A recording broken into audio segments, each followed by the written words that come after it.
দেখিছোঁ যে যিবোৰ ফ্লাইঅভাৰ হৈছে তাৰ তলতে কৃত্ৰিম বানপানী বেছি।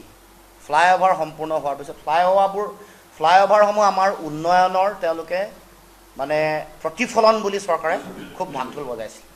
কিন্তু আমি এতিয়া কথা হ'ল যে আমি সেইকাৰণে চাব খুজিছোঁ যে এই ফ্লাইঅভাৰবোৰ যেতিয়া বনাইছিলে PWD, তেওঁলোকে আগতীয়াকৈ যিটো এটা প্ৰজেক্ট বনাবলৈ যাওঁতে যিটো আগতীয়াকৈ গোটেই প্ৰকল্প অনুসন্ধান কৰিব লাগে, ইয়াত চাইণ্টিফিক যিটো এনালাইচিছ হ'ব লাগে যে এইটো ফিজিবল হয় নহয়, পানী কোনফালে যাব, ড্ৰেইনেজ ছিষ্টেমটো ঠিকে আছে নাই, এই গোটেই কথা বতৰা এই প্ৰজেক্টবোৰ অসমৰ ৰাইজৰ আগত দাঙি ধৰিবৰ কাৰণে আহ্বান জনাইছোঁ।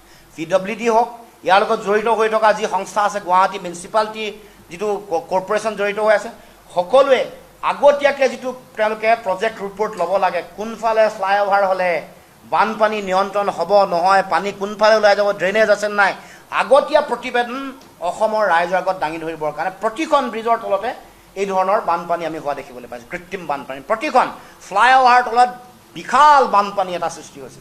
গতিকে এই গোটেই কথা বতৰাবোৰ বিজ্ঞানসন্মতভাৱে অধ্যয়ন কৰি এই কাম কৰা হৈছিল নে নাই হোৱা, নে কেৱল মাত্ৰ কমিশ্যন, বেলেগে বহুতে কোৱাৰ দৰে এই যিবোৰ ফ্লাইঅভাৰ এইবোৰ ক্ষীৰতী গাইত পৰিণত হৈছে, কমিশ্যনৰ অংকত এই কাম হৈছিল নে কি, আৰু আমাৰ চৰকাৰ হোৱাৰ লগে লগে যিসকলে বনাইছে পূৰা ফুল তদন্ত কৰা হ'ব।